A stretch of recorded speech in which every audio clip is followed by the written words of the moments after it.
તું ટ્રાન્સપોર્ટના ધંધામાં અમારી શું વાતો કરે છે તેમ કહી આ કુખ્યાત વેરાવળની એફએમ ગેંગ અને તેમના સાગરીતે મુસ્લિમ તુરક સમાજના પ્રમુખ જાવેદ તાજવાણી છે તેમના સરા જાહેર ફાયરિંગ કર્યા બાદ હત્યા કરી દેતા ખળભળાટ મચી જવા પામ્યો છે। વિગતવાર વાત કરવી છે જે પ્રકારે ગીર સોમનાથ એક મામલો સામે આવ્યો છે તેની। વૈષ્ણવજન તો તેને કહીએ જે પીડ પરાઈ જાનાને રે। નમસ્કાર, આપ જોઈ રહ્યા છો નવજીવન ન્યૂઝ અને હું છું આપણી સાથે તોફિક ગાંચી। ગીર સોમનાથના વેરાવળમાં અત્યારે પરિસ્થિતિ છે તે તંગ છે અને તેનું કારણ છે કે મુસ્લિમ તુરક સમાજના પ્રમુખ જાવેદ તાજવાણીની આ જ વેરાવળની કુખ્યાત ગેંગ છે ફારૂક મોલાના ગેંગ, તેમણે જે પ્રકારે જાહેરમાં ફાયરિંગ કરી હત્યા કરી દીધી છે તેની, કેમ કે માથા ભારે આ ગેંગ ગણવામાં આવે છે અને ધંધાકીય અદાવત છે તેમાં આ હત્યા થઈ છે તેવું હાલ પ્રાથમિક અનુમાન છે। જે પ્રકારે આ તુરક મુસ્લિમ સમાજના પ્રમુખ છે તે મોટરસાયકલ લઈને તાલાલા રોડ ઉપર જઈ રહ્યા હતા અને તે જ દરમિયાન પૂર્વ આયોજિત રૂપે આ વેરાવળની કુખ્યાત ગેંગ છે જે એફએમ ગેંગ તરીકે ઓળખાય છે તેમાં આ ફારૂક મોલાના તેમનો દીકરો, તેમનો ડ્રાઈવર અને અન્ય એક વ્યક્તિ ત્યાં ઊભા હતા અને તે દરમિયાન આ જાવેદ તાજવાણી છે તેમને ઊભા રાખવામાં આવે છે અને આરોપીઓ કહે છે કે તું ટ્રાન્સપોર્ટના ધંધામાં અમારી શું વાતો કરે છે અને ત્યારબાદ આ જાવેદ તાજવાણી જવાબ આપે છે કે તેમણે કોઈ પણ પ્રકારની આવી વાત નથી કરી અને ત્યાર પછી આ એફએમ ગેંગના મુખ્ય સૂત્રધાર છે તે ફારૂક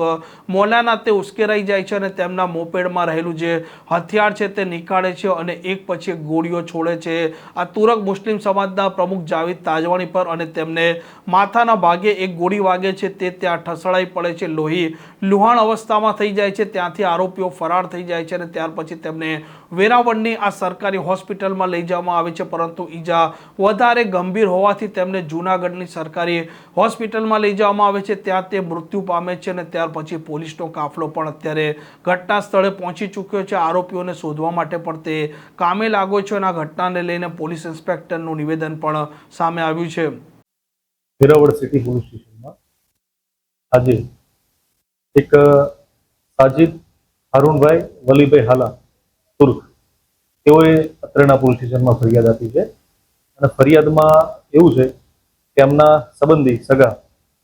જાવેદભાઈ કરી એ અને આ સોમનાથ ટોકીઝ વિસ્તારની અંદર આઈડી સ્કૂલ છે, આઈડી ચૌહાણ સ્કૂલ, તેની આગળ ભેગા થયા હતા। તે દરમિયાન આ જે ફરિયાદ છે એ ગુનાના કુલ 4 આરોપી ફારૂક મોલાના, જાવેદ મોલાના, ફારૂક મોલાનાનો ડ્રાઈવર અનીસ અને જાવેદ મોલાનાનો મિત્ર તાલિયો બાલી, આ 4 જણાએ કોઈ ધંધાકીય અદાવત બાબતે બોલાચાલી કરેલ અને તેના અનુસંધાને આ ફારૂક મોલાનાએ તેની પાસે રહેલ હથિયાર વડે ફાયરિંગ કરી આ જે મરણ જનાર છે જાહિદભાઈ ઉર્ફે જાવેદ, તેના માથાના ભાગમાં ફાયરિંગ કરીને ગોળી મારે, આવો એક હત્યાનો બનાવ બન્યો। પોલીસે સૌ પ્રથમ જ્યારે આ ગુનો રજીસ્ટર્ડ કર્યો ત્યારે ખૂનની કોશિશનો ગુનો રજીસ્ટર્ડ કરેલો અને આર્મ્સ એક્ટ હેઠળ અને જે ફરિયાદ છે એ આપને મંચાણે મૂકેલ છે એ અનુસંધાને ગુનો દાખલ કરેલો। ત્યારબાદ હમણાં સમાચાર એવા મળ્યા કે સારવાર દરમિયાન આ જે ભાઈ છે જાવેદભાઈ એનું મૃત્યુ થયું છે, એટલે કલમ ઉમેરાની પ્રોસિજર કરી છે અને હત્યાની કલમનો પણ ઉમેરો કર્યો। પ્રાથમિક વિગત મુજબ એક રાઉન્ડ ફાયરિંગ કરેલ છે અને એક જે ગોળી છે એ લગભગ જે મરણ જનાર છે એમના માથા, ત્યારે તાત્કાલિક નાકાબંધી કરી આરોપીઓની શોધખોળ કરવા માટે અમારી લગભગ 4 થી 5 ટીમ કાર્યરત થઈ ગઈ છે અને પોલીસ અધિક્ષક સાહેબ પોતે એક ટીમની રચના કરી છે, ડીવાયએસપી સાહેબો પણ ટીમની અંદર જોડાયા છે, લગભગ 5 ટીમ અત્યારે હાલ આરોપીની શોધખોળ કરી રહી છે। સાથે સાથે વિસ્તારની અંદર પોલીસ બંદોબસ્તી પણ ગોઠવી છે, ઘણો બધો બંદોબસ્ત ગોઠવવામાં આવ્યો છે, ડિવિઝનની પોલીસને પણ ગોઠવવામાં આવી છે, લોકલ પોલીસ પણ ગોઠવવામાં આવી છે, સાથે સાથે અમારી એલસીબી, એસઓજી